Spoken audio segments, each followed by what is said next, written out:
Saat aku sedang menunggu hasil pemeriksaan kesehatan ayahku di sebuah rumah sakit, kulihat suamiku keluar bersama seorang wanita hamil yang menggenggam lengannya. Dia tertawa pelan dan membelai perut wanita itu dengan lembut. Saat itu aku membeku. Duniaku seolah berhenti. Beberapa detik kemudian, lift yang sama terbuka lagi. Aku melangkah masuk dan tepat saat pintu menutup. Aku menatap wajah suamiku. Ekspresinya langsung berubah drastis. Senyumnya hilang. Wajahnya pucat dan tubuhnya lemas. Dengan suara pelan tapi tajam, aku berkata, "Tidak perlu menjelaskan apa-apa, Mas. Kita akan bicara nanti. Di depan pengacara." Pintu lift tertutup. Dan untuk pertama kalinya, akulah yang tersenyum di sana. Sebelum ceritanya dimulai, silahkan tulis di kolom komentar dari daerah mana saja teman-teman yang menonton cerita ini. Jangan lupa like dan subscribe agar channel ini bisa semakin berkembang dan bisa mempersembahkan cerita yang lebih menarik lagi. Aroma disinfektan yang tajam memenuhi setiap sudut lorong rumah sakit itu, sebuah bau khas yang selalu berhasil membangkitkan rasa cemas bagi siapa saja yang menghirupnya. Yunita duduk diam di kursi tunggu yang berjejer di depan laboratorium. Kedua tangannya saling meremas di atas pangkuan, berusaha menyalurkan rasa dingin yang menjalar dari ujung jari ke seluruh tubuhnya. Sudah hampir 2 jam ia menunggu hasil pemeriksaan ayahnya, Bapak Hendra, yang kondisinya menurun drastis dalam seminggu terakhir. Dokter mengatakan ada komplikasi serius pada organ dalam ayahnya, dan hari ini adalah penentuan tindakan medis apa yang harus diambil selanjutnya.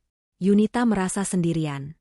Ibunya, Ibu Reni, sedang menemani Bapak Hendra di ruang rawat inap di lantai atas, sementara Yunita bertugas mengurus administrasi dan menunggu hasil lab.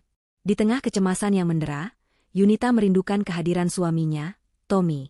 Pria itu adalah tempatnya bersandar selama ini. Namun, pagi tadi Tommy berpamitan dengan terburu-buru.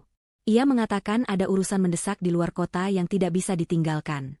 Yunita, sebagai istri yang selalu berusaha pengertian, hanya mengangguk dan menyiapkan keperluan suaminya meski dalam hati ia sangat berharap Tommy ada di sini, memegang tangannya, dan mengatakan bahwa semuanya akan baik-baik saja. Yunita mencoba menghubungi ponsel Tommy beberapa kali hanya untuk memberi kabar tentang kondisi Bapak Hendra, tetapi panggilannya tidak pernah tersambung. Ia berpikir mungkin suaminya sedang berada di area yang susah sinyal, atau sedang dalam pertemuan penting. Lampu indikator lift di ujung lorong berkedip, menandakan ada lift yang akan segera terbuka di lantai tempat Yunita menunggu. Ia menatap pintu logam itu tanpa minat, hanya sekadar mengalihkan pandangan dari jam dinding yang terasa bergerak sangat lambat. Suara denting halus terdengar, dan pintu lift perlahan terbuka lebar. Pemandangan di dalam kotak besi itu membuat napas Yunita tercekat seketika. Waktu seolah berhenti berputar. Dunia di sekitarnya mendadak senyap, hanya menyisakan detak jantungnya sendiri yang memukul gendang telinga dengan keras. Di dalam lift itu berdiri seseorang yang sangat ia kenal. Itu adalah Tommy. Suaminya yang seharusnya berada di luar kota untuk urusan bisnis. Tommy tidak sendirian. Ia berdiri berdampingan dengan seorang wanita muda. Wanita itu terlihat sedang hamil, perutnya sudah terlihat membuncit di balik pakaian longgar yang dikenakannya. Tangan wanita itu melingkar manja di lengan Tommy, sementara tangan Tommy yang lain sedang membelai perut buncit wanita itu dengan gerakan yang sangat lembut dan penuh kasih sayang. Keduanya sedang tertawa. Tawa yang lepas dan bahagia. Tawa yang sudah lama tidak Yunita lihat dari wajah suaminya saat berada di rumah. Yunita merasa seluruh darah di tubuhnya surut ke kaki. Ia mematung di tempat duduknya, tidak mampu berkedip.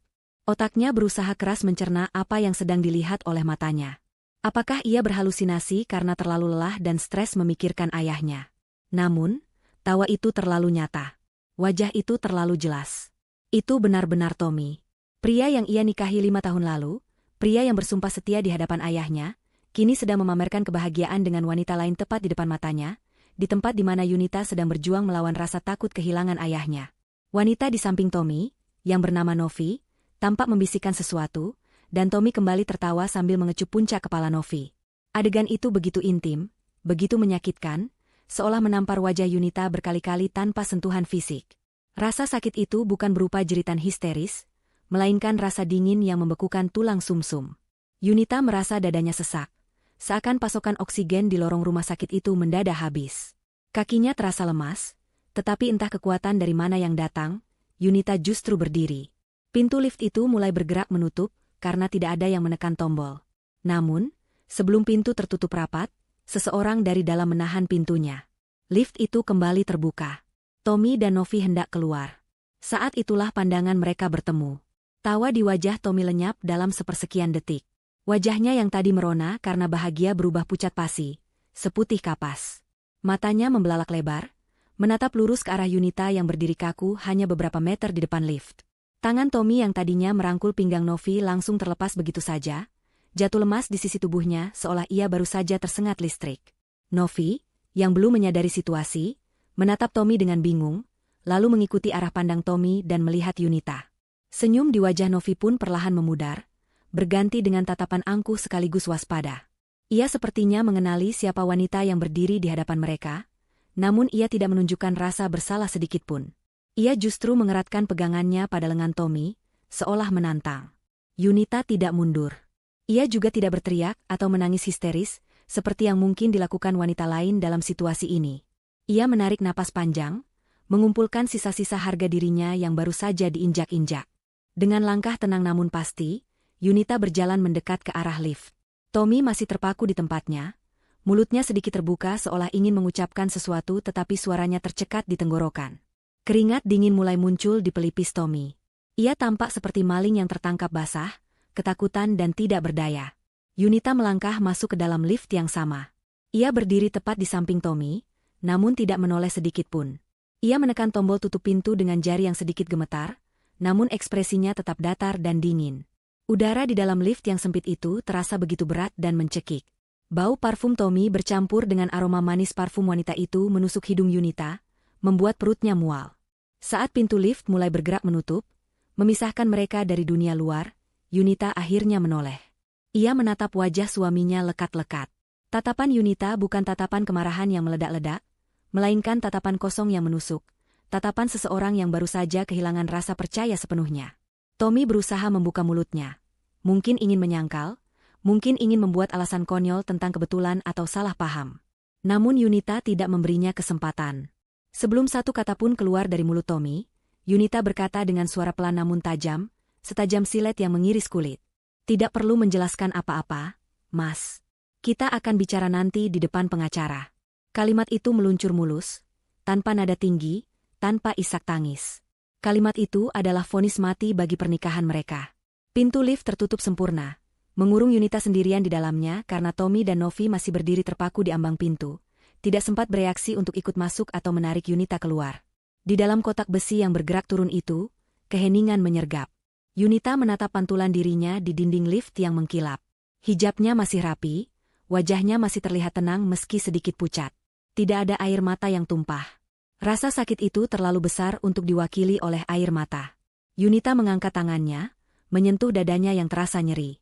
Di sana, di balik pintu lift yang tertutup itu, ia baru saja mengakhiri satu babak dalam hidupnya. Ia menarik sudut bibirnya, membentuk sebuah senyuman. Bukan senyum bahagia, melainkan senyum getir, senyum seorang wanita yang sadar bahwa ia harus menjadi kuat karena tidak ada lagi tempat untuk bersandar selain dirinya sendiri. Perang baru saja dimulai.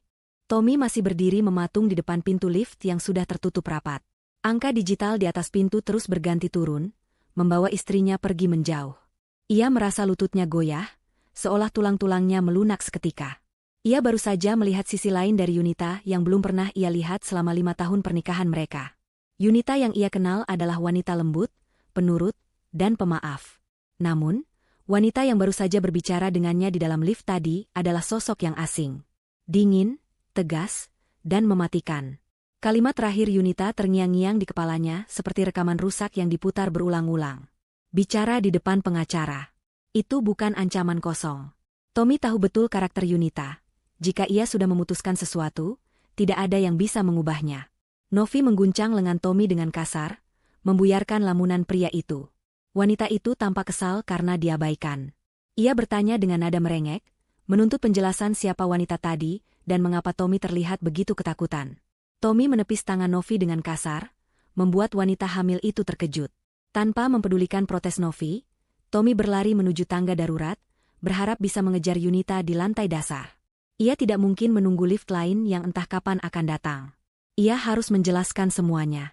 Ia harus memutarbalikkan fakta, mencari alasan apapun yang bisa diterima akal sehat. Meski ia sendiri tahu tidak ada alasan yang bisa membenarkan perselingkuhan yang tertangkap basah sejelas itu. Tommy menuruni tangga dengan langkah lebar, hampir terjatuh beberapa kali. Pikirannya kalut. Bayangan tentang kehancuran reputasinya, kehilangan kenyamanan finansial yang selama ini ia nikmati dari keluarga Yunita, mulai menghantuinya. Napasnya tersengal saat ia sampai di lobi rumah sakit. Ia mengedarkan pandangan ke seluruh penjuru, mencari sosok istrinya di antara kerumunan pasien dan pengunjung. Matanya menangkap sosok Yunita yang sedang berjalan cepat menuju pintu keluar. Tommy berteriak memanggil nama istrinya, mengabaikan tatapan aneh orang-orang di sekitarnya. Namun, Yunita sama sekali tidak menoleh. Ia terus berjalan lurus, masuk ke dalam mobilnya yang terparkir di dekat lobi, dan langsung melaju pergi meninggalkan area rumah sakit. Tommy terduduk lemas di trotoar. Ponselnya bergetar di saku celana. Itu pasti Novi yang marah karena ditinggalkan begitu saja di lantai atas. Tommy mengabaikannya. Ia mencoba menghubungi Yunita lagi, puluhan kali, tetapi hasilnya tetap sama. Nomornya telah diblokir. Rasa panik mulai berubah menjadi teror. Ia sadar ia telah melakukan kesalahan fatal. Bukan hanya ketahuan berselingkuh, tetapi ketahuan di saat yang paling buruk, saat ayah mertuanya sedang kritis. Tommy tahu betapa berartinya Bapak Hendra bagi Yunita. Dengan mengkhianati Yunita di saat ayahnya sekarat, Tommy sadar ia telah menghancurkan satu-satunya jembatan pengampunan yang mungkin masih ada. Sementara itu, di dalam mobil yang melaju membelah kemacetan kota, Yunita mencengkeram kemudi dengan erat hingga buku-buku jarinya memutih. Ia tidak pulang ke rumah yang ia tempati bersama Tommy. Rumah itu kini terasa seperti tempat asing yang penuh kebohongan. Ia mengarahkan mobilnya menuju rumah orang tuanya. Sepanjang perjalanan, otaknya bekerja cepat menyusun rencana. Ia tidak boleh larut dalam kesedihan. Ada hal-hal praktis yang harus segera diselesaikan sebelum Tommy menyadari langkahnya. Yunita tahu Tommy adalah pria yang licik soal uang, meskipun tidak pandai menyembunyikan jejak. Sesampainya di rumah orang tuanya yang besar dan asri, Yunita langsung masuk. Rumah itu sepi karena Ibu Reni masih di rumah sakit. Yunita bersyukur karena ia tidak perlu menjelaskan kondisinya saat ini kepada siapapun. Ia bergegas masuk ke kamarnya, kamar lamanya yang masih terawat rapi. Namun, tujuannya bukan untuk beristirahat.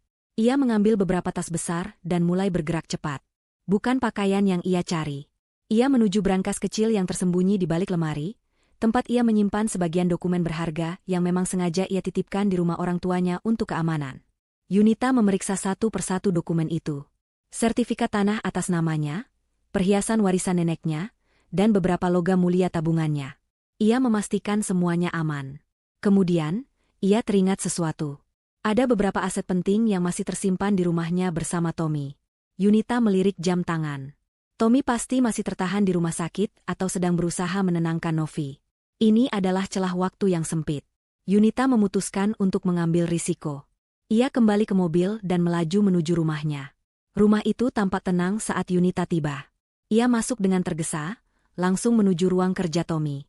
Ia tahu Tommy menyimpan dokumen-dokumen keuangan di laci mejanya yang terkunci. Yunita tidak butuh kunci. Ia mengambil linggis kecil dari kotak perkakas di garasi dan mencongkel laci itu dengan paksa. Suara kayu patah terdengar nyaring di rumah yang sunyi. Laci terbuka. Yunita mengambil semua berkas yang ada di sana, termasuk buku tabungan, polis asuransi, dan dokumen kepemilikan kendaraan.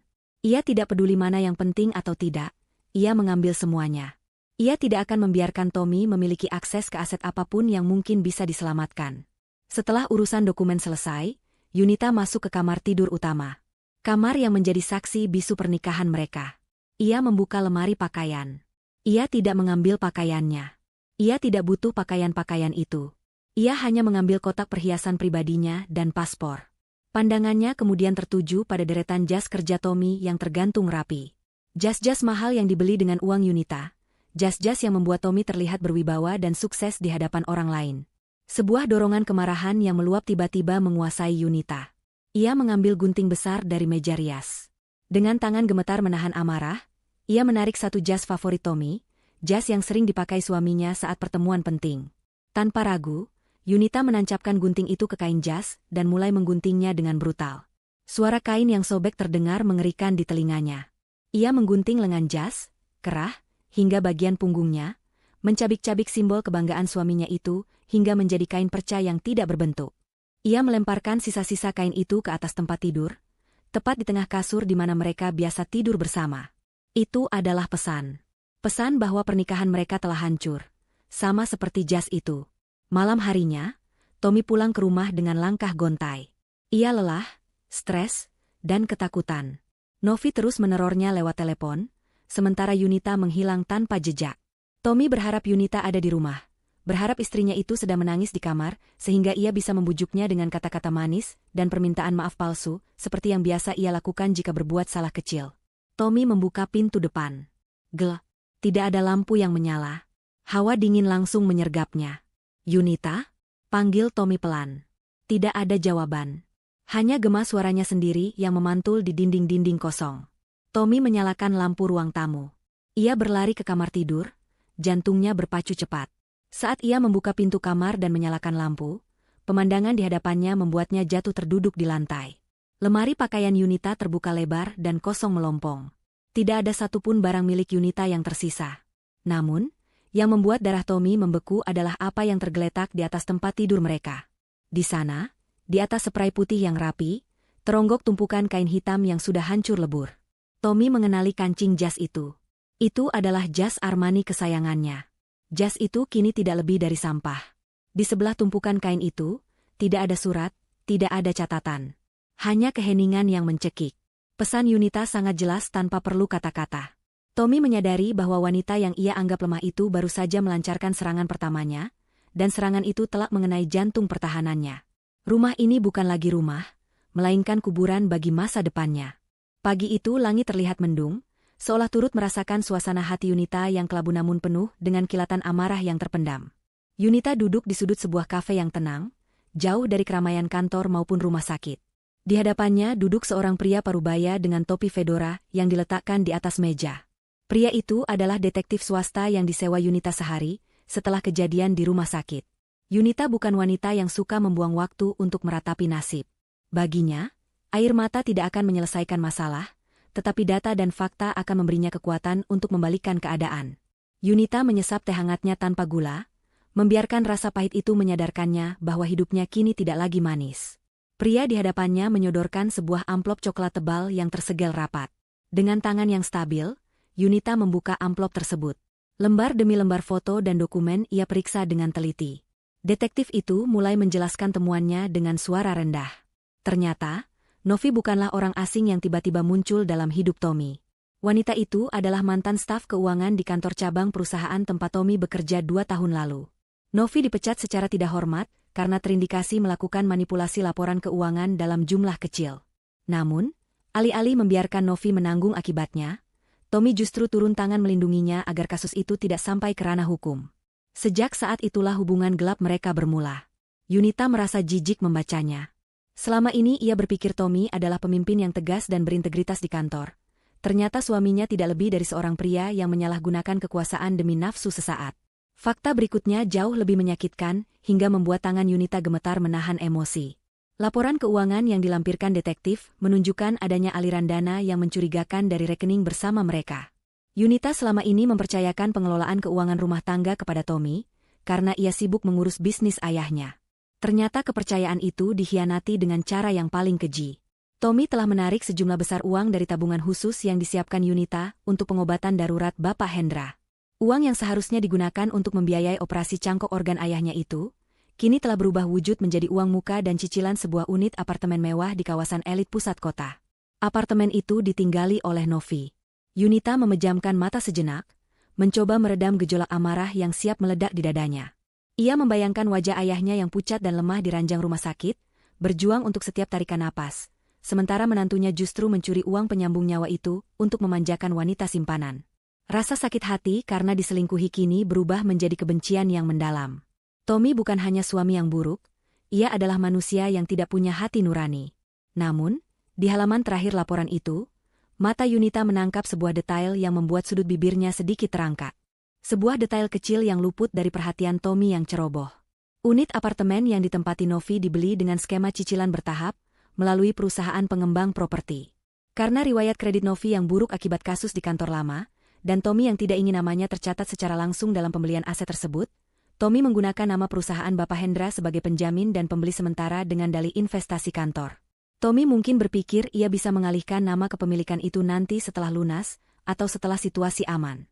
Ia lupa bahwa sebagai direktur utama yang sah menggantikan ayahnya yang sakit, Yunita memiliki akses penuh dan legalitas mutlak atas semua aset yang tercatat atas nama perusahaan. Yunita menatap lembar sertifikat kepemilikan sementara itu dengan tatapan tajam. Secara hukum, apartemen tempat Novi berteduh, tidur, dan bermimpi membangun keluarga bahagia bersama Tommy adalah milik perusahaan Bapak Hendra. Itu artinya, apartemen itu berada di bawah kendali Yunita sepenuhnya. Tommy telah menggali lubang kuburnya sendiri dengan menggunakan uang curian untuk membeli aset yang justru jatuh ke tangan Yunita. Ini adalah kartu as yang sangat mematikan. Yunita menutup map coklat itu dengan gerakan tegas. Ia tidak perlu berteriak atau melabrak mereka di sana. Ia sudah memegang kunci kehancuran mereka di tangannya. Yunita mengucapkan terima kasih kepada detektif itu, membayar jasanya, dan melangkah keluar dari kafe. Langkahnya kini terasa jauh lebih ringan. Ia bukan lagi korban yang tidak berdaya. Ia adalah pemburu yang baru saja memasang perangkap, dan mangsanya sudah berada tepat di tengah jaring tanpa menyadarinya. Keesokan harinya, suasana di kantor tempat Yunita bekerja tampak sibuk seperti biasa. Yunita duduk di balik meja kerjanya yang besar, memeriksa beberapa berkas kontrak yang harus ditandatangani. Ia tampak tenang, rapi, dan profesional, seolah tidak ada badai yang sedang menghantam kehidupan pribadinya. Namun, ketenangan itu terusik ketika suara keributan terdengar dari arah lobi depan. Suara seorang pria yang berteriak-teriak memaksa masuk, disusul suara resepsionis dan petugas keamanan yang berusaha menahannya. Yunita mengenali suara itu. Itu suara Tommy. Pria itu datang ke kantornya, tempat di mana Yunita sangat menjaga reputasi dan profesionalismenya. Tommy rupanya memilih jalan yang salah dengan mencoba membuat drama di tempat umum. Yunita menekan tombol interkom dan meminta sekretarisnya membiarkan Tommy masuk ke ruang rapat, bukan ke ruang kerjanya. Ia tidak ingin ruang pribadinya tercemar oleh kehadiran pengkhianat. Yunita kemudian menghubungi Bagas, pengacara kepercayaan keluarga yang sudah ia siapkan di ruang sebelah sejak pagi. Bagas adalah pengacara yang dikenal dingin dan tanpa ampun dalam menangani kasus sengketa aset dan perceraian. Mereka berdua berjalan beriringan menuju ruang rapat. Saat pintu dibuka, Tommy sudah berdiri di sana dengan wajah kusut dan mata merah yang menyeratkan kurang tidur. Penampilannya berantakan, jauh dari citra eksekutif muda yang biasanya ia tampilkan. Kemejanya terlihat lecek, dan rambutnya tidak tertata rapi. Begitu melihat Yunita, Tommy langsung melangkah maju dengan agresif. Ia mulai berbicara dengan nada tinggi, menuduh Yunita sebagai istri yang tidak bertanggung jawab karena meninggalkan rumah tanpa izin dan membawa lari dokumen-dokumen penting. Tommy berusaha memutarbalikkan fakta, berakting seolah dialah korban yang dizolimi oleh istri yang durhaka. Ia berharap dengan membuat keributan, Yunita akan merasa malu dan menyerah, atau setidaknya mau berbicara dengannya secara pribadi untuk negosiasi. Tommy lupa bahwa Yunita yang berdiri di hadapannya sekarang bukanlah Yunita yang dulu, selalu mengalah demi kedamaian rumah tangga. Yunita tidak menjawab sepatah kata pun. Ia hanya menatap Tommy dengan pandangan datar, seolah sedang melihat orang asing yang tidak penting. Ia mempersilakan Bagas untuk maju. Bagas meletakkan sebuah mat tebal di atas meja rapat dengan suara berdebum yang cukup keras, hingga membuat Tommy terdiam. Dengan suara bariton yang tenang namun mengintimidasi, Bagas menjelaskan bahwa itu adalah surat gugatan cerai yang sudah didaftarkan ke pengadilan agama pagi ini. Selain itu, di dalamnya juga terdapat surat pemberitahuan pemblokiran seluruh akses keuangan Tommy yang terhubung dengan aset keluarga Yunita maupun aset gabungan. Tommy ternganga. Wajahnya yang tadi merah, karena marah kini berubah pucat. Ia mencoba membela diri, mengatakan bahwa itu semua harta bersama. Namun Bagas dengan cepat memotong ucapannya. Pengacara itu memaparkan bukti-bukti penggelapan dana yang dilakukan Tommy, termasuk aliran dana ke rekening pengembang apartemen Novi. Bagas menegaskan bahwa tindakan Tommy sudah masuk ranah pidana penggelapan uang perusahaan dan pencurian dalam rumah tangga.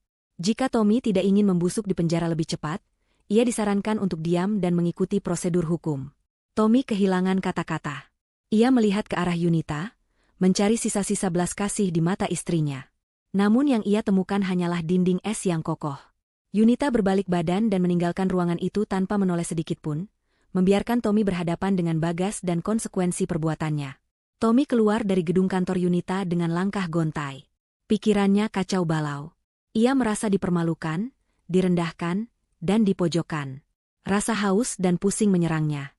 Ia berjalan menuju kedai kopi di lantai dasar gedung untuk membeli minuman dingin dan menenangkan diri.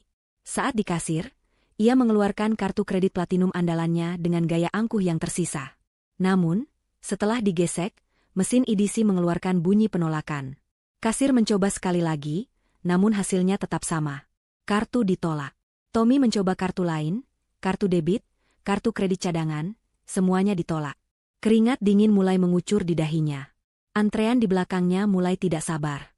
Dengan rasa malu yang luar biasa, Tommy membatalkan pesanan dan berjalan keluar dengan kepala tertunduk, menyadari bahwa Yunita benar-benar telah mematikan sumber hidupnya. Puncak kehancuran hari itu terjadi di area parkir. Saat Tommy mendekati mobil SUV mewahnya yang ia banggakan, ia melihat dua orang pria berbadan tegap sedang berdiri di samping mobil itu. Mereka adalah petugas eksekusi dari perusahaan pembiayaan atau leasing. Salah satu dari mereka menunjukkan surat tugas penarikan kendaraan. Ternyata, selama 6 bulan terakhir, Tommy sering menunggak cicilan mobil karena uang gajinya habis digunakan untuk membiayai gaya hidup Novi yang boros, dan ia selalu menutupi tunggakan itu dengan memutar uang dari kartu kredit atau mengambil sedikit dari uang perusahaan, yang kini jalurnya sudah ditutup total oleh Yunita. Tommy berusaha melawan, berteriak bahwa ia akan segera melunasinya. Namun para petugas itu tidak peduli. Mereka meminta kunci mobil dengan paksa. Keributan itu menarik perhatian banyak orang yang lalu lalang di area parkir perkantoran yang sibuk itu. Beberapa mantan kolega Yunita melihat kejadian itu dan mulai berbisik-bisik. Tommy merasa telanjang di hadapan publik. Harga dirinya hancur lebur saat ia melihat mobil mewahnya dibawa pergi oleh orang lain, meninggalkan dirinya berdiri sendirian di aspal parkiran yang panas. Di lantai atas, dari balik jendela kaca ruang kerjanya yang sejuk, Yunita melihat pemandangan itu. Ia melihat mobil SUV hitam itu keluar dari gerbang gedung, dan melihat sosok kecil suaminya yang tertinggal di bawah sana. Tidak ada rasa puas yang berlebihan, hanya rasa lega karena satu benalu telah berhasil dilepaskan dari hidupnya. Notifikasi di ponselnya berbunyi, sebuah pesan masuk dari bank yang mengonfirmasi bahwa pembekuan seluruh aset atas nama Tommy telah berhasil dilakukan 100%. Serangan fajar telah selesai, dan kemenangan telak berada di pihak Yunita. Namun, ini baru permulaan. Masih ada satu orang lagi yang harus diberi pelajaran tentang etika mengambil milik orang lain. Yunita mengalihkan pandangannya ke arah gedung pencakar langit di kejauhan, ke arah apartemen tempat Novi berada. Tommy berdiri di pinggir jalan raya yang berdebu dengan kemeja yang sudah tidak lagi rapi. Keringat membasahi punggungnya, bercampur dengan rasa lengket akibat polusi udara Jakarta yang menusuk. Ia baru saja turun dari sebuah taksi tua yang pendingin udaranya mati. Itu adalah pengalaman yang sangat merendahkan bagi seorang Tommy yang selama ini terbiasa duduk nyaman di balik kemudi mobil mewah, dengan musik klasik yang mengalun lembut. Uang tunai di dompetnya tinggal beberapa lembar, sisa kembalian dari pembayaran taksi yang ia rogoh dengan tangan gemetar. Ia menatap gedung apartemen mewah yang menjulang tinggi di hadapannya. Gedung itu terlihat megah dengan kaca-kaca yang memantulkan cahaya matahari sore, sebuah simbol status dan kekayaan yang selama ini ia kejar mati-matian. Namun, sore ini, gedung itu terasa seperti benteng yang mengurungnya dalam masalah, bukan istana tempat ia beristirahat. Dengan langkah gontai, Tommy berjalan menuju lobi. Penjaga keamanan yang biasanya menyapanya dengan hormat kini menatapnya dengan pandangan sedikit menyelidik.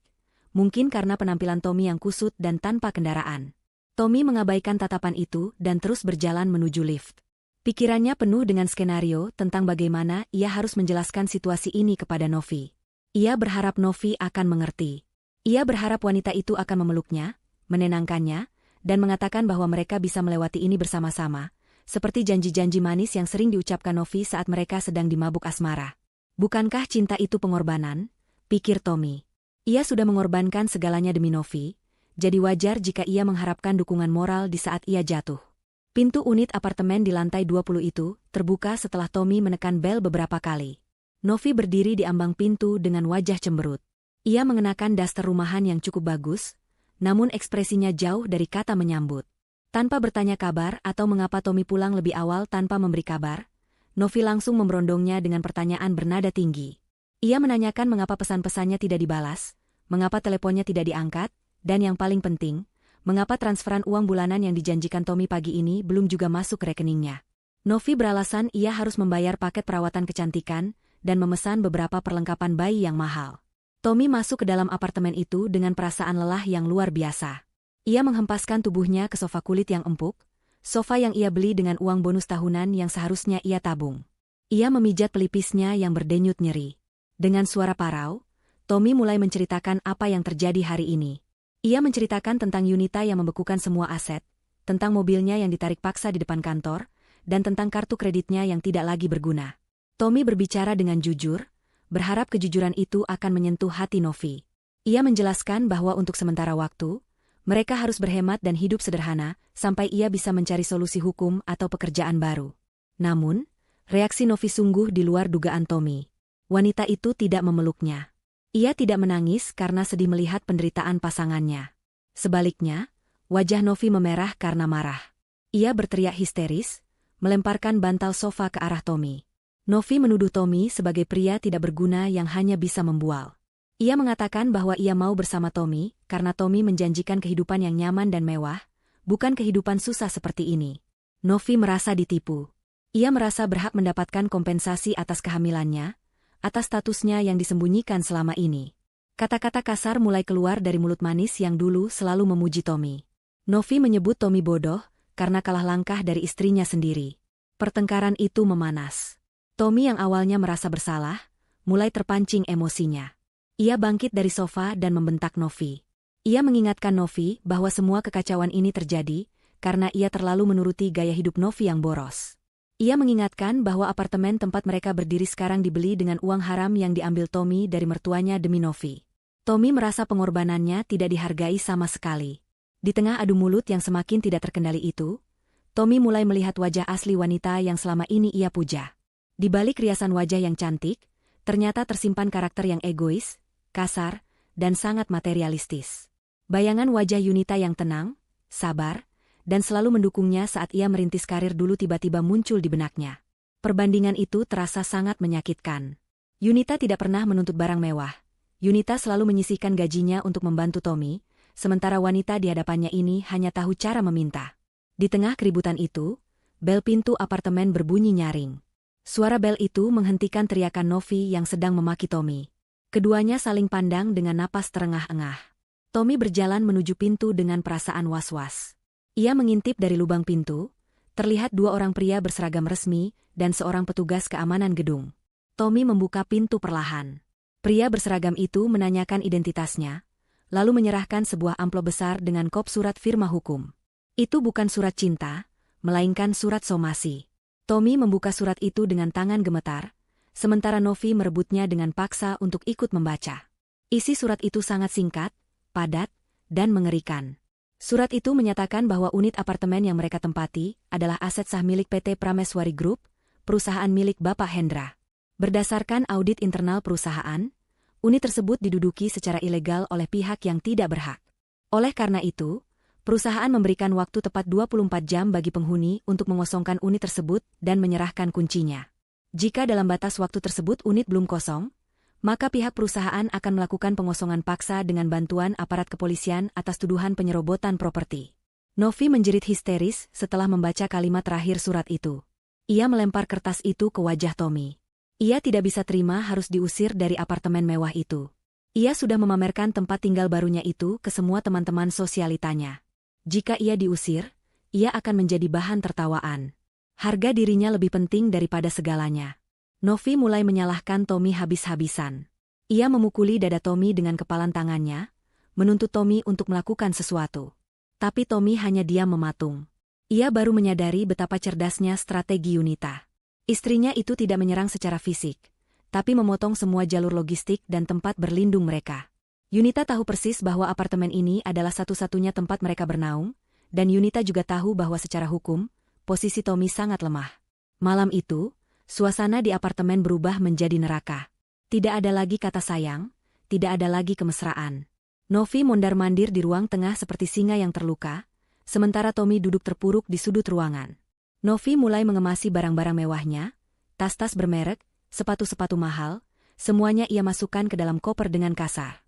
Di tengah kepanikan itu, sebuah ide licik muncul di benak Novi. Ia menatap Tommy dengan pandangan tajam penuh kebencian. Jika ia harus hancur, ia akan menyeret Yunita hancur bersamanya. Novi mengambil ponsel pintarnya. Ia berkata bahwa ia akan menggunakan senjata terakhir yang dimiliki wanita hamil, rasa iba publik.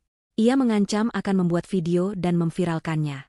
Ia akan memutarbalikkan fakta, menempatkan dirinya sebagai korban yang dizolimi oleh istri sah yang kejam. Tommy mencoba melarangnya, mengatakan bahwa itu hanya akan memperburuk keadaan karena Yunita memegang bukti kuat. Tapi Novi tidak peduli. Ia sudah gelap mata. Ia merasa netizen akan selalu memihak pada air mata dan wanita hamil, tanpa peduli fakta hukumnya. Tommy hanya bisa menatap nanar saat Novi mulai menyalakan ring light dan mengatur posisi kamera, bersiap untuk memulai sandiwara terbesarnya. Pagi itu, Jagat maya digegerkan oleh sebuah video yang beredar luas di berbagai platform media sosial. Dalam video berdurasi 3 menit itu, tampak seorang wanita muda dengan wajah sembab dan mata bengkak sedang duduk di lantai sebuah kamar yang berantakan. Wanita itu adalah Novi. Ia tidak mengenakan riasan wajah tebal seperti biasanya, rambutnya dibiarkan sedikit acak-acakan untuk menambah kesan dramatis dan menyedihkan. Dengan suara yang serak dan terisak-isak, Novi mulai bercerita. Ia tidak menyebutkan nama lengkap, tapi ia memberikan petunjuk yang sangat jelas tentang siapa yang ia bicarakan. Dalam narasi yang ia bangun, Novi memposisikan dirinya sebagai seorang wanita yang jatuh cinta pada pria yang mengaku tidak bahagia dalam pernikahannya. Ia mengatakan bahwa ia sedang mengandung buah cinta mereka, seorang bayi yang tidak berdosa. Namun, kemudian datanglah sang istri sah yang ia gambarkan sebagai sosok wanita dingin, kejam, dan berkuasa. Novi menangis terseduh-seduh saat menceritakan bagaimana ia diusir paksa dari rumahnya saat sedang hamil besar. Ia mengatakan bahwa listrik dan air di apartemennya akan diputus, dan ia tidak punya tempat tujuan lain. Ia menuduh sang istri sah menggunakan kekuasaan dan uang ayahnya untuk menindas rakyat kecil seperti dirinya. Novi dengan cerdik menyisipkan kalimat-kalimat yang memancing emosi ibu-ibu, seperti, bagaimana nasib bayi saya nanti, dan, di mana hati nurani sesama wanita. Video itu meledak dalam hitungan jam.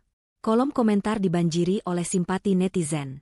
Banyak yang menghujat sang istri sah tanpa mengetahui duduk perkaranya. Mereka menyebut Yunita, meski namanya disamarkan, sebagai wanita arogan yang tidak punya perasaan. Beberapa akun gosip besar mulai membagikan ulang video tersebut dengan judul-judul provokatif. Tommy, yang melihat video itu dari ponselnya di sudut apartemen yang kini sudah setengah kosong, merasa cemas luar biasa. Di satu sisi, ada sedikit harapan bahwa tekanan publik ini akan membuat Yunita takut dan membatalkan pengusiran. Namun di sisi lain, jauh di lubuk hatinya, Tommy tahu bahwa membangunkan macan tidur adalah kesalahan fatal. Ia mengenal Yunita. Istrinya itu bukan tipe orang yang akan panik karena gertakan sambal. Yunita adalah orang yang bekerja dengan data. Sementara itu, di kediaman orang tuanya, Yunita duduk tenang di ruang keluarga bersama Bagas, pengacaranya. Mereka sedang menonton video Novi di layar tablet yang lebar. Tidak ada kemarahan di wajah Yunita, hanya senyum tipis yang penuh arti. Ia sudah menduga langkah ini akan diambil oleh Novi. Orang yang terdesak dan tidak memiliki kecerdasan emosional, biasanya akan mencari validasi dari orang lain dengan cara bermain korban. Yunita membaca beberapa komentar pedas yang ditujukan padanya. Istri sah kok jahat banget sama Bumil, tulis salah satu akun. Karma itu ada. Bu, jangan sombong mentang-mentang kaya, tulis yang lain. Yunita tidak sakit hati. Ia justru merasa kasihan pada ketidaktahuan mereka. Bagas bertanya apakah mereka perlu melaporkan Novi atas tuduhan pencemaran nama baik. Yunita menggeleng pelan. Ia mengatakan bahwa laporan polisi terlalu lama prosesnya. Pengadilan jalanan yang diciptakan Novi harus dilawan di arena yang sama, yaitu media sosial, namun dengan senjata yang berbeda, kebenaran mutlak. Yunita mengeluarkan sebuah flash disk kecil dari tasnya. Di dalamnya tersimpan rekaman CCTV rumah sakit yang sudah ia minta secara resmi dari pihak keamanan RS dengan alasan keperluan hukum keluarga, serta bukti-bukti mutasi rekening yang sudah disusun rapi oleh auditor. Yunita tidak membuat video klarifikasi dengan wajah menangis. Ia tidak perlu berakting. Ia memerintahkan tim humas perusahaan ayahnya untuk merilis sebuah utas resmi dan video kompilasi bukti melalui akun media sosial perusahaan, dengan judul sederhana, Kebenaran di Balik Drama. Postingan itu tidak berisi curhatan, melainkan fakta telanjang. Video pertama yang diunggah adalah rekaman CCTV lorong rumah sakit di bab 1. Kualitas gambarnya sangat jernih. Terlihat jelas tanggal dan jam kejadian. Di layar, publik bisa melihat Tommy dan Novi sedang tertawa-tawa bahagia, berpelukan mesra, sementara beberapa meter dari mereka terlihat pintu ruang ICU tempat ayah Yunita sedang berjuang antara hidup dan mati. Keterangan video itu menjelaskan bahwa momen kemesraan itu terjadi tepat saat istri sah sedang menunggu hasil kritis ayahnya. Kontras antara tawa pelakor dan situasi duka keluarga istri sah langsung menampar logika netizen. Belum sempat netizen menarik napas, bukti kedua muncul. Foto-foto mutasi rekening. Terpampang jelas transfer dana dalam jumlah besar dari rekening khusus, pengobatan Bapak Hendra, ke rekening pengembang properti untuk pembayaran unit apartemen yang ditempati Novi. Angka-angka itu tidak bisa berbohong. Publik disuguhi fakta bahwa uang yang dipakai Novi untuk hidup mewah dan membeli perlengkapan bayi mahal itu adalah uang curian dari seorang kakek yang sedang sekarat. Narasi Novi tentang wanita terzalimi hancur berkeping-keping dalam sekejap. Terakhir, Yunita melampirkan bukti surat kepemilikan apartemen yang sah atas nama perusahaan ayahnya, membuktikan bahwa Novi menempati properti curian, bukan rumah miliknya sendiri. Dampak dari serangan balik ini bagaikan tsunami digital. Netizen yang tadinya membela Novi, kini berbalik menyerangnya dengan keganasan 10 kali lipat. Kolom komentar di akun Novi yang tadinya penuh dukungan, berubah menjadi lautan hujatan dan caci maki. Istilah, pelakor maling, dan pasangan parasit, menjadi trending topik nomor 1. Netizen yang jeli bahkan mulai membongkar identitas asli Novi dan Tommy, tempat mereka bekerja dulu, dan rekam jejak buruk mereka. Tommy dan Novi didosing habis-habisan. Foto-foto lama mereka dikuliti, gaya hidup hedon mereka disandingkan dengan foto ayah Yunita yang terbaring lemah di rumah sakit. Tommy menatap layar ponselnya dengan tangan gemetar hebat. Notifikasi masuk bertubi-tubi, bukan pesan dukungan, melainkan ancaman dan sumpah serapah. Orang-orang yang ia kenal, teman kuliah, mantan rekan kerja, tetangga lama, mulai mengirim pesan yang menyatakan kekecewaan dan rasa jijik mereka. Novi, yang duduk di sampingnya, menangis histeris. Kali ini tangisannya nyata, tangisan ketakutan. Ia baru sadar bahwa ia telah masuk ke dalam jebakan yang ia buat sendiri. Ia mencoba menghapus videonya, bahkan menonaktifkan akunnya, tapi jejak digital itu abadi. Video itu sudah diunduh dan disebarkan ulang oleh ribuan orang. Wajahnya sudah tercetak di ingatan jutaan orang sebagai simbol keserakahan yang tidak tahu malu. Di seberang kota, Yunita menutup tabletnya dengan tenang. Ia menyesap teh hangat buatan ibunya. Ia tidak merasa perlu merayakan kemenangan ini dengan sorak-sorai. Ia hanya ingin keadilan ditegakkan, dan sanksi sosial adalah hukuman yang paling pantas bagi mereka yang tidak punya rasa malu. Yunita melihat ke arah taman belakang, tempat ayahnya sedang berjemur di kursi roda ditemani perawat. Ayahnya masih hidup, masih berjuang, dan Yunita berjanji akan melindungi martabat keluarganya sampai titik darah penghabisan. Serangan di dunia maya sudah selesai dengan kemenangan mutlak. Kini saatnya Yunita memberikan pukulan terakhir di dunia nyata. Pukulan yang akan memastikan Tommy tidak akan pernah bisa bangkit lagi selamanya. Karir dan masa depan Tommy adalah target berikutnya. Pagi itu matahari bersinar terik, seolah ingin menelanjangi segala keburukan yang tersembunyi di balik gedung-gedung pencakar langit Jakarta. Tommy melangkah masuk ke lobi kantor pusat perusahaannya dengan perasaan yang campur aduk. Ia mengenakan satu-satunya setelan kemeja yang masih layak pakai setelah insiden pengusiran dari apartemen kemarin. Meskipun video tentang skandal perselingkuhannya sudah viral dan wajahnya menjadi bulan-bulanan netizen, Tommy masih memelihara secercah harapan naif di dalam hatinya. Ia berpikir bahwa masalah pribadinya tidak akan serta-merta menghancurkan karir profesional yang telah ia bangun selama 10 tahun. Ia yakin kinerjanya yang cemerlang selama ini akan menjadi tameng pelindung. Ia mencoba berjalan tegak, memasang wajah percaya diri, dan mengabaikan bisik-bisik karyawan lain yang langsung terdiam begitu ia melintas. Tatapan mereka bukan lagi tatapan hormat seperti dulu, melainkan tatapan jijik, cemooh, dan rasa ingin tahu yang tidak sopan. Namun, harapan Tommy mulai retak ketika ia mencoba menempelkan kartu aksesnya di gerbang masuk lift. Lampu indikator menyala merah disertai bunyi penolakan yang nyaring. Tommy mencoba sekali lagi, menggosok kartu itu ke celananya, berpikir mungkin ada debu yang menghalangi. Hasilnya tetap sama. Seorang petugas keamanan yang biasanya menyapanya dengan ramah kini mendekat dengan wajah kaku. Tanpa senyum, petugas itu memberitahu bahwa akses Tommy sudah dicabut sejak pagi tadi, dan ia diminta untuk segera melapor ke ruangan Direktur Sumber Daya Manusia di lantai 2, bukan ke ruangan kerjanya di lantai eksekutif. Jantung Tommy berdegup kencang. Firasat buruk mulai merayapi punggungnya.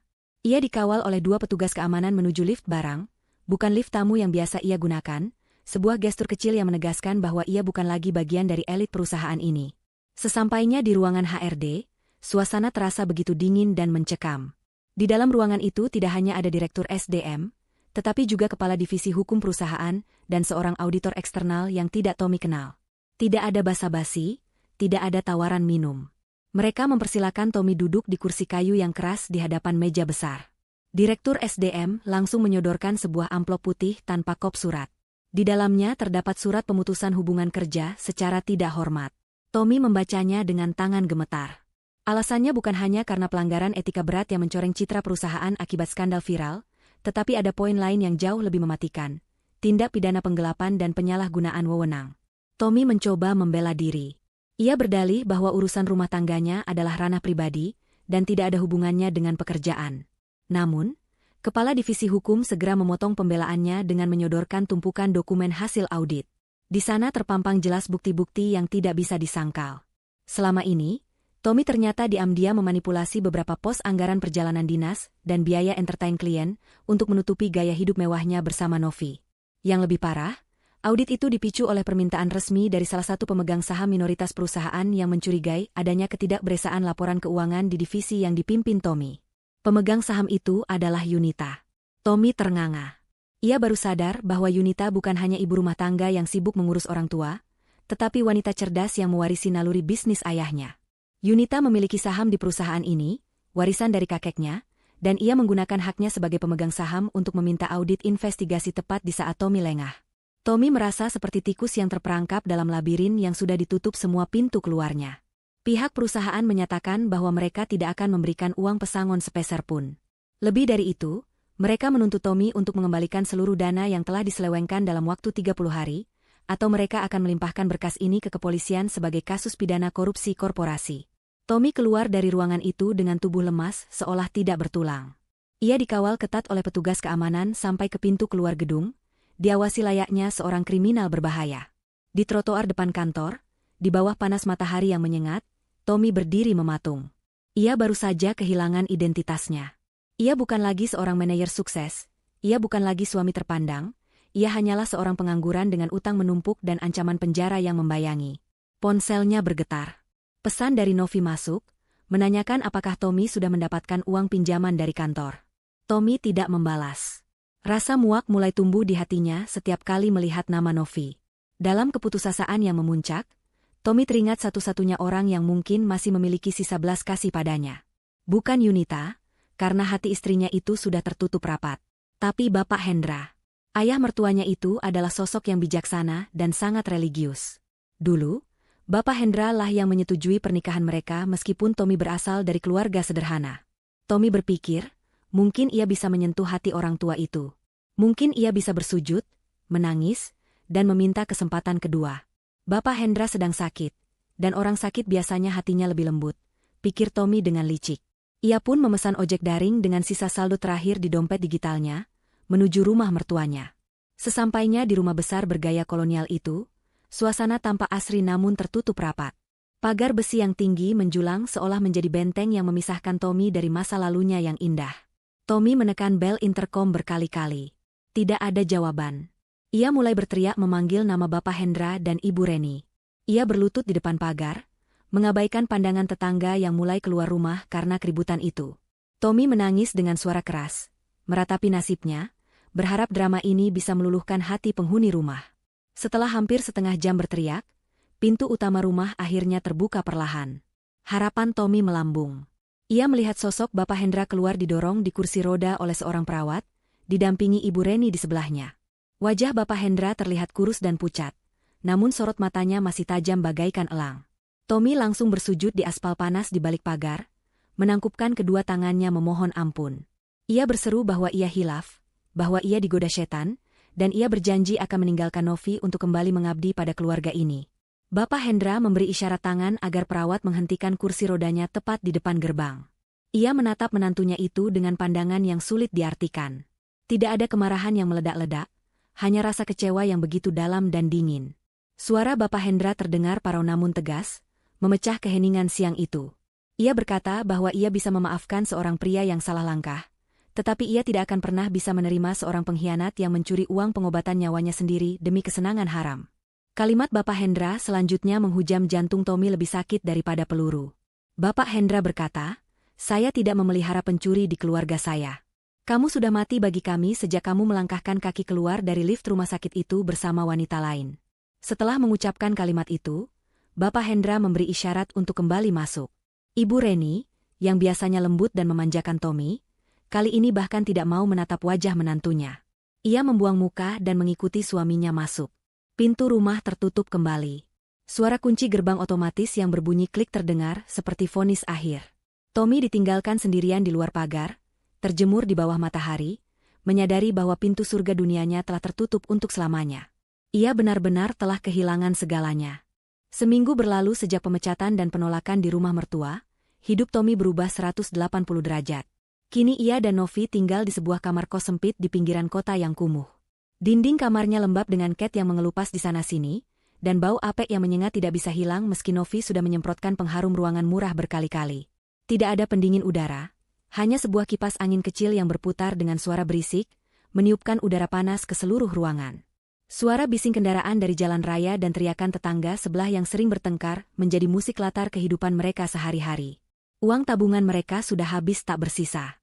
Tommy sudah mencoba melamar pekerjaan ke puluhan perusahaan, bahkan perusahaan kecil sekalipun. Namun, jejak digital skandalnya dan status pemecatan tidak hormat membuatnya masuk dalam daftar hitam industri. Tidak ada yang mau mempekerjakan seseorang yang punya reputasi sebagai penipu dan penggelap dana. Tommy yang dulu dipuja sebagai eksekutif muda berbakat, kini bahkan ditolak saat melamar menjadi tenaga administrasi biasa. Rasa frustrasi membuat temperamen Tommy berubah menjadi kasar. Ia dan Novi hampir setiap jam bertengkar. Mereka saling menyalahkan atas nasib buruk yang menimpa mereka. Novi, yang sedang hamil tua, merasa semakin menderita. Ia tidak bisa lagi makan enak, tidak bisa lagi pergi ke salon, dan harus tidur di kasur busa tipis yang membuat punggungnya sakit. Cinta yang dulu ia gembar-gemborkan di media sosial kini menguap tanpa sisa, digantikan oleh rasa penyesalan dan ketakutan akan masa depan. Novi mulai menyadari bahwa bertahan dengan Tommy sama saja dengan bunuh diri perlahan. Tommy adalah kapal karam yang sedang tenggelam ke dasar lautan, dan Novi tidak mau ikut mati konyol bersamanya. Insting bertahan hidup Novi yang licik mulai bekerja. Ia mulai mencari jalan keluar, jalan apapun yang bisa menyelamatkannya, meskipun harus mengorbankan satu-satunya orang yang masih bersamanya. Siang itu, Tommy sedang keluar sebentar untuk membeli mie instan di warung terdekat. Saat kembali ke kamar kos, langkahnya terhenti di depan pintu kayu triplek yang tipis. Ia mendengar suara Novi sedang berbicara di telepon dengan nada berbisik namun terdengar jelas, karena suasana lorong kos yang sepi. Tommy menempelkan telinganya ke pintu. Jantungnya berdegup kencang saat mendengar Novi menyebut nama seseorang yang sangat ia benci, Yunita. Novi sedang berbicara dengan seseorang di ujung telepon, kemungkinan besar Yunita atau pengacaranya, Bagas. Suara Novi terdengar memelas, sangat berbeda dengan nada ketus yang biasa ia gunakan pada Tommy akhir-akhir ini. Novi menawarkan sebuah kesepakatan. Ia bersedia menjadi saksi kunci di pengadilan nanti untuk memberatkan Tommy dalam kasus penggelapan dana dan perzinahan. Ia berjanji akan membeberkan semua rahasia keuangan Tommy, semua aset yang mungkin masih disembunyikan, asalkan Yunita mau memberinya sejumlah uang tunai yang cukup besar untuk biaya persalinan dan modal hidup, serta mencabut tuntutan hukum terhadap dirinya pribadi. Novi menjual Tommy demi segepok uang. Darah Tommy mendidih. Ia menendang pintu kamar kos hingga terbuka dengan keras. Novi terlonjak kaget, ponselnya hampir terlepas dari genggaman. Wajahnya pucat pasi saat melihat Tommy berdiri di ambang pintu dengan mata merah menyala karena amarah. Tommy tidak bicara banyak, ia langsung merampas ponsel Novi dan membantingnya ke lantai hingga hancur berkeping-keping. Teriakan kemarahan Tommy menggema di ruangan sempit itu. Ia memaki Novi sebagai wanita ular, wanita iblis yang tidak tahu terima kasih. Tommy mengungkit semua pengorbanannya. Bagaimana ia kehilangan istri yang sempurna, kehilangan pekerjaan, dan kehilangan keluarga demi membela Novi, dan inikah balasan yang ia terima? Novi yang sudah terpojok tidak lagi merasa perlu berpura-pura takut. Ia bangkit dari kasur dengan susah payah, memegang perutnya yang besar, dan menatap Tommy dengan tatapan meremehkan. Ia tertawa sinis, tawa yang membuat bulu kuduk Tommy meremang. Novi berteriak balik, mengatakan bahwa Tommy memang pantas ditinggalkan, karena sekarang Tommy hanyalah sampah yang tidak berguna. Novi mengatakan bahwa ia butuh uang untuk anaknya, dan karena Tommy tidak becus mencari uang, ia harus mencarinya sendiri dengan cara apapun, termasuk menjual Tommy kepada musuhnya. Perdebatan memuncak ketika Tommy, dengan suara bergetar menahan tangis dan amarah, bertanya tentang cinta dan anak mereka. Ia bertanya bagaimana Novi tega melakukan ini pada ayah dari anak yang dikandungnya. Mendengar itu, ekspresi Novi berubah menjadi dingin dan kejam. Ia memutuskan untuk menjatuhkan bom terakhir yang akan menghancurkan sisa-sisa kewarasan Tommy. Dengan nada datar tanpa perasaan, Novi berkata, "Kamu yakin ini anak kamu, Tom?" Pertanyaan itu membuat dunia Tommy berhenti berputar untuk kedua kalinya. Tommy ternganga, otaknya berusaha mencerna kalimat itu. Novi melanjutkan dengan senyum mengejek, menjelaskan bahwa di bulan-bulan awal kehamilan itu, ia tidak hanya berhubungan dengan Tommy. Ia juga masih sering bertemu dengan mantan pacarnya, seorang anak pengusaha klub malam, karena saat itu Tommy sering sibuk dengan urusan kantor dan Yunita. Novi mengaku bahwa ia sendiri tidak pernah yakin siapa ayah biologis bayi ini, tetapi ia memilih Tommy karena saat itu Tommy terlihat lebih mapan dan mudah dibodohi. Ia menjadikan kehamilan ini sebagai tiket lotre untuk hidup enak, dan ternyata ia salah pilih nomor. Tommy mundur beberapa langkah, hingga punggungnya menabrak dinding yang lembab. Kakinya tidak kuat lagi menopang tubuhnya. Ia merosot duduk di lantai kotor itu. Seluruh sendi di tubuhnya terasa lepas. Pengakuan itu adalah pukulan paling telak yang pernah ia terima seumur hidupnya. Jadi, semua kehancuran ini, semua rasa sakit yang ia timbulkan pada Yunita dan orang tuanya, semua pengorbanan karirnya, semuanya sia-sia. Ia telah membuang berlian demi sebuah batu kali yang bahkan bukan miliknya. Tommy meraung keras, memukuli kepalanya sendiri, mencoba menghilangkan rasa sakit yang tak tertahankan di dadanya. Novi tidak mempedulikan kehancuran mental Tommy. Ia mengambil tas pakaiannya yang sudah ia siapkan diam-diam. Ia melangkahi kaki Tommy yang sedang bersimpuh di lantai, seolah Tommy hanyalah onggokan sampah. Novi berkata bahwa ia akan pergi menemui pengacara Yunita sekarang juga, dengan atau tanpa persetujuan Tommy. Ia membuka pintu kamar kos dan melangkah keluar, meninggalkan Tommy sendirian dalam kegelapan nasib yang ia ciptakan sendiri. Di luar, hujan mulai turun dengan deras, menyamarkan suara tangisan seorang pria yang baru menyadari bahwa ia adalah manusia paling bodoh di dunia. Ruang sidang pengadilan negeri pagi itu terasa begitu sesak dan mencekam, meskipun pendingin ruangan berdengung halus di setiap sudut. Aroma kayu tua dari meja-meja sidang bercampur dengan bau kertas arsip yang khas, menciptakan atmosfer formal yang mengintimidasi siapapun yang memiliki kesalahan. Tommy duduk di kursi pesakitan yang terletak di tengah ruangan, terpisah dari pengunjung lainnya oleh pagar pembatas kayu yang rendah. Ia mengenakan kemeja putih lengan panjang yang terlihat sedikit kusam di bagian kerah, satu-satunya kemeja formal yang tersisa di lemari kosnya yang lembab. Tanpa jas mahal, tanpa jam tangan mewah, dan tanpa sepatu kulit mengkilap yang dulu menjadi identitasnya, Tommy terlihat seperti orang asing bahkan bagi dirinya sendiri. Tubuhnya kurus kering, tulang pipinya menonjol, dan matanya cekung dengan lingkaran hitam yang menandakan hari-hari panjang tanpa tidur yang nyenyak. Ia duduk membungkuk, menatap lantai keramik yang dingin, tidak berani mengangkat wajah untuk melihat sekeliling. Di meja sebelah kanan, duduk jaksa penuntut umum yang siap membacakan tuntutan. Sementara di samping Tommy, kursi yang seharusnya diduduki oleh pengacara pembela terlihat kosong melompong. Tommy tidak mampu menyewa pengacara swasta, karena seluruh asetnya telah disita dan rekeningnya dibekukan. Ia hanya didampingi oleh seorang penasihat hukum prodeo yang ditunjuk oleh negara, seorang pengacara muda yang terlihat lelah dan tidak terlalu antusias menangani kasus yang buktinya sudah sangat telak ini. Tommy merasa benar-benar sendirian di dunia ini. Tidak ada keluarga yang datang mendukungnya. Orang tuanya di kampung halaman sudah menyatakan lepas tangan, karena malu dengan berita viral yang mencoreng nama baik keluarga. Teman-temannya menghilang bagaikan ditelan bumi. Bahkan Novi, wanita yang menjadi alasan kehancurannya, sudah tidak diketahui keberadaannya. Pintu samping ruang sidang terbuka, dan Tommy merasakan perubahan energi di ruangan itu. Ia memberanikan diri melirik sedikit. Yunita masuk dengan langkah anggun dan tenang. Ia mengenakan busana muslim yang sopan dan rapi, memancarkan aura wibawa yang sangat kuat. Wajahnya bersih dan bercahaya, sangat kontras dengan wajah Tommy yang suram. Yunita tidak datang sendirian. Ia didampingi oleh Bagas, pengacaranya yang terkenal garang, serta kedua orang tuanya. Bapak Hendra duduk di kursi roda di barisan depan pengunjung. Wajahnya masih terlihat lemah namun sorot matanya tajam menatap punggung Tommy. Kehadiran mereka seolah menjadi tembok raksasa yang menekan mental Tommy hingga ke titik terendah. Yunita duduk di kursi saksi korban dengan punggung tegak, siap memberikan kesaksian yang akan menjadi paku terakhir di peti mati masa depan Tommy. Sidang dimulai dengan pembacaan dakwaan. Jaksa penuntut umum memaparkan rincian kejahatan Tommy dengan suara lantang dan jelas.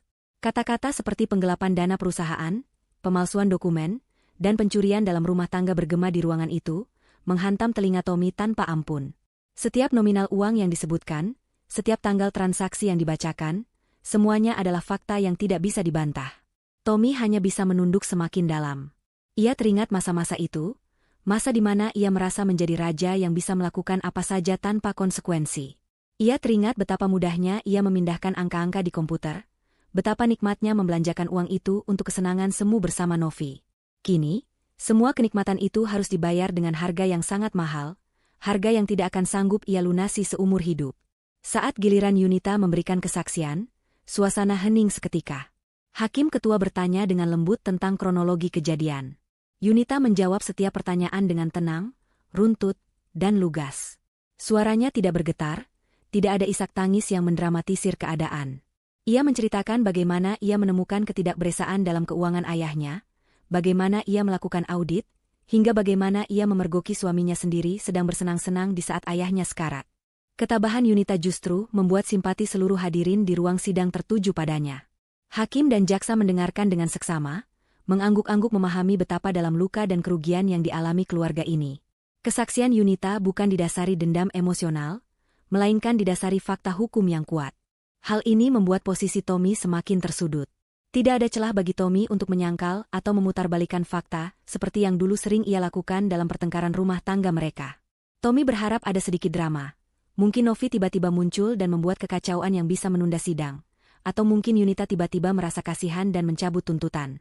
Namun harapan itu sia-sia. Sidang berjalan lancar, terlalu lancar baginya.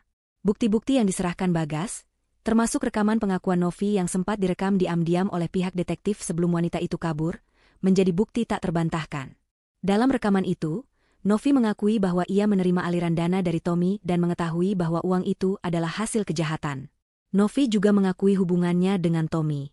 Pengakuan itu tidak hanya menghancurkan pembelaan Tommy, tetapi juga menghancurkan hatinya sekali lagi, mengingatkannya pada pengkhianatan ganda yang ia alami. Setelah melalui proses persidangan yang melelahkan selama beberapa jam, tibalah saatnya pembacaan putusan. Hakim ketua mengetukkan palu untuk meminta ketenangan, lalu mulai membacakan vonis. Jantung Tommy berdegup kencang hingga terasa sakit di dadanya. Keringat dingin mengucur deras di punggungnya. Ia meremas tangannya yang gemetar, berdoa dalam hati agar hukuman yang dijatuhkan seringan mungkin. Hakim menyatakan bahwa terdakwa, Tommy, terbukti secara sah dan meyakinkan bersalah melakukan tindak pidana penggelapan dalam jabatan dan pencurian dalam kalangan keluarga. Hakim mempertimbangkan hal-hal yang memberatkan, yaitu Tommy menyalahgunakan kepercayaan mertuanya yang sedang sakit keras dan tidak menunjukkan itikat baik untuk mengembalikan kerugian negara maupun korban. Vonis pun jatuh. Tommy dijatuhi hukuman penjara selama 4 tahun penjara dipotong masa tahanan, serta denda yang cukup besar. Jika denda tersebut tidak dibayar, maka akan diganti dengan hukuman kurungan tambahan. Selain itu, dalam putusan sidang perdata yang digabung, hakim mengabulkan gugatan cerai Yunita dan menetapkan bahwa seluruh aset yang menjadi sengketa, termasuk rumah dan mobil yang pernah mereka miliki, sepenuhnya kembali menjadi hak milik Yunita dan keluarganya sebagai pengganti sebagian kerugian yang telah ditimbulkan. Tommy resmi menjadi duda miskin dengan status narapidana.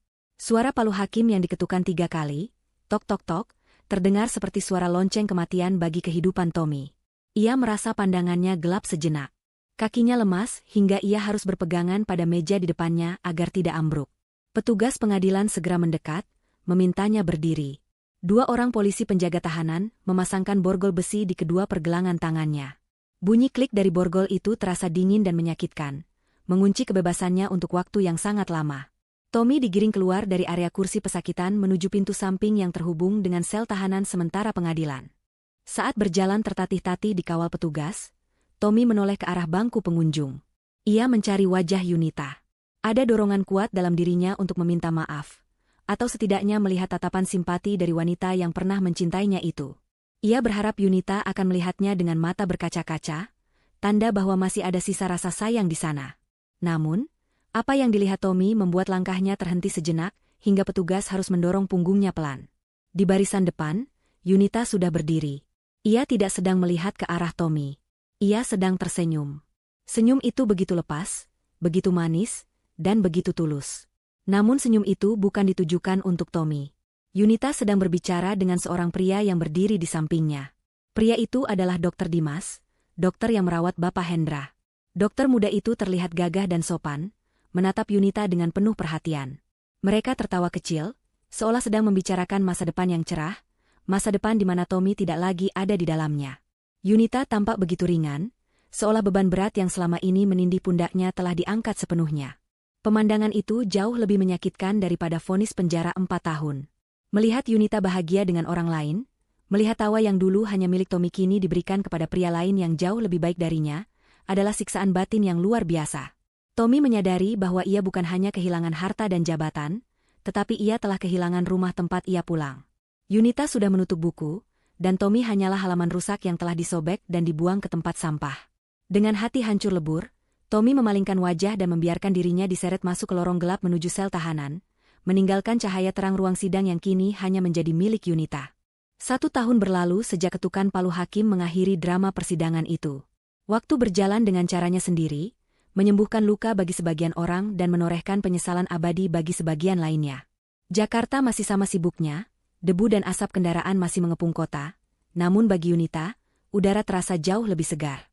Di sebuah gedung perkantoran mewah di kawasan pusat bisnis, Yunita duduk di kursi direktur utama. Ruangan itu luas, didominasi kaca besar yang memperlihatkan pemandangan kota dari ketinggian. Ia baru saja selesai memimpin rapat direksi tahunan. Di bawah kepemimpinannya, perusahaan peninggalan ayahnya berkembang pesat. Yunita membuktikan bahwa ia bukan hanya seorang pewaris, tetapi seorang pemimpin yang visioner dan tegas. Bapak Hendra, meskipun sudah pensiun total, kondisinya jauh lebih sehat. Operasi dan perawatan intensif yang dilakukan setahun lalu membuahkan hasil yang baik, berkat dana yang dikelola dengan benar oleh Yunita dan perawatan telaten dari Dr. Dimas. Hubungan Yunita dan Dr. Dimas pun semakin dekat. Tidak ada ketergesa-gesaan, semuanya mengalir dengan santun dan dewasa. Mereka sering menghabiskan waktu bersama mendiskusikan banyak hal, mulai dari kesehatan Bapak Hendra hingga visi misi sosial yang ingin mereka bangun bersama.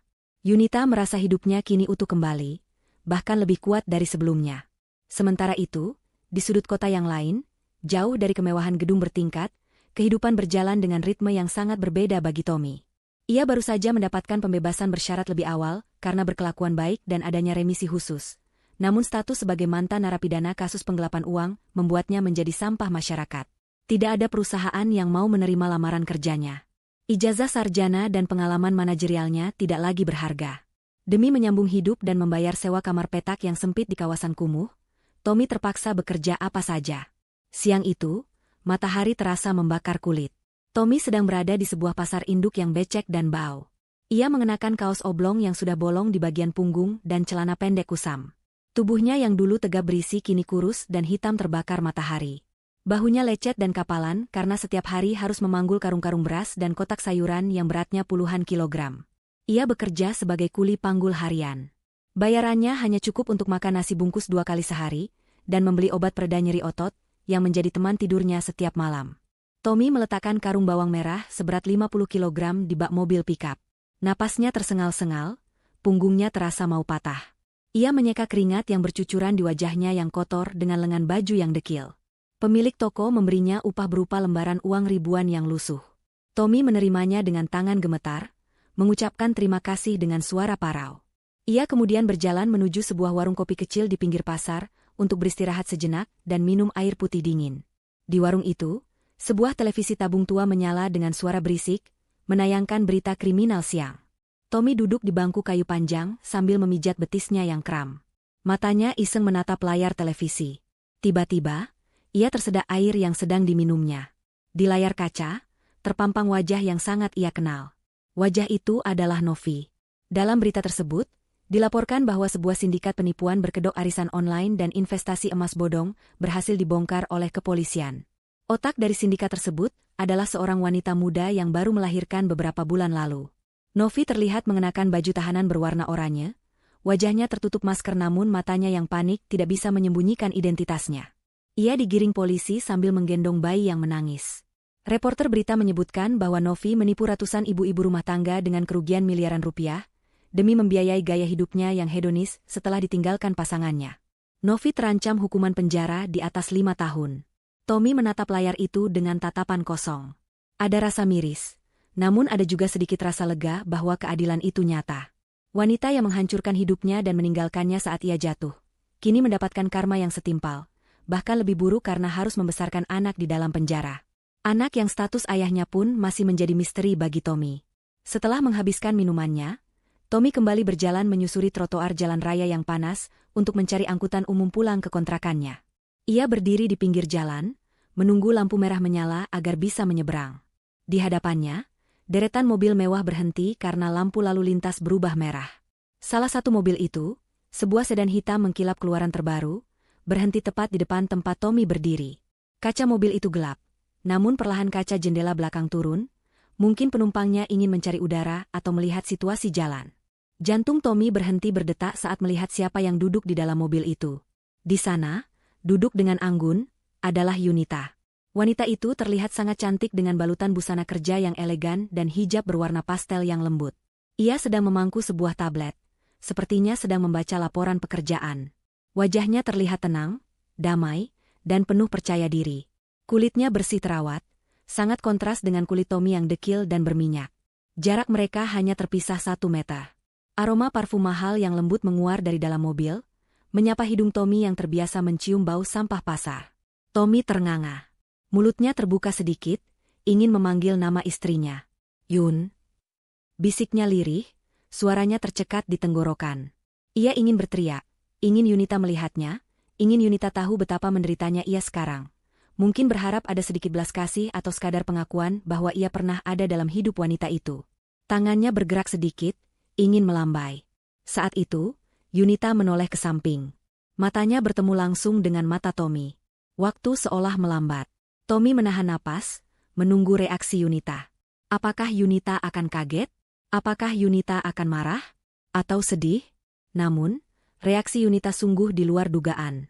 Tatapan Yunita datar, dingin, dan tanpa emosi. Ia menatap Tommy bukan seperti menatap mantan suami, melainkan seperti menatap orang asing yang tidak sengaja lewat di jalan. Tidak ada kebencian, tidak ada rindu, hanya ketidakpedulian yang mutlak. Yunita melihat Tommy dari ujung kepala yang kusam hingga kaki yang bersandal jepit, lalu tatapannya kembali ke mata Tommy. Perlahan, sudut bibir Yunita terangkat membentuk sebuah senyuman. Itu bukan senyum manis, melainkan senyum tipis penuh kemenangan. Senyum yang mengatakan, lihat aku sekarang, dan lihat dirimu. Senyum yang menutup segala kemungkinan untuk kembali. Senyum terakhir yang menjadi penanda bahwa Tommy benar-benar hanyalah masa lalu yang sudah tidak berarti. Tanpa mengucapkan sepatah kata pun, Yunita menekan tombol di pintu mobil. Kaca jendela perlahan naik, menutup kembali pemandangan indah di dalam sana. Wajah Yunita perlahan tertutup oleh kaca gelap, memisahkan dunia mereka yang kini bagaikan langit dan bumi. Lampu lalu lintas berubah hijau. Mobil mewah itu melaju halus tanpa suara, meninggalkan Tommy yang berdiri mematung di pinggir jalan, diselimuti debu jalanan dan asap knalpot yang hitam pekat. Tommy masih berdiri di sana, menatap nanar ke arah mobil yang semakin menjauh dan menghilang di tikungan. Kakinya terasa berat seperti ditanam di aspal. Ia sadar, inilah akhir kisahnya. Ia adalah antagonis dalam hidupnya sendiri, dan ia telah mendapatkan ending yang pantas ia terima. Di tengah hiruk-pikuk klakson kendaraan yang memekakan telinga, Tommy menundukkan kepalanya, meratapi nasib di antara tumpukan sampah kehidupan yang ia pilih sendiri, sementara Yunita terus melaju menuju masa depannya yang gemilang.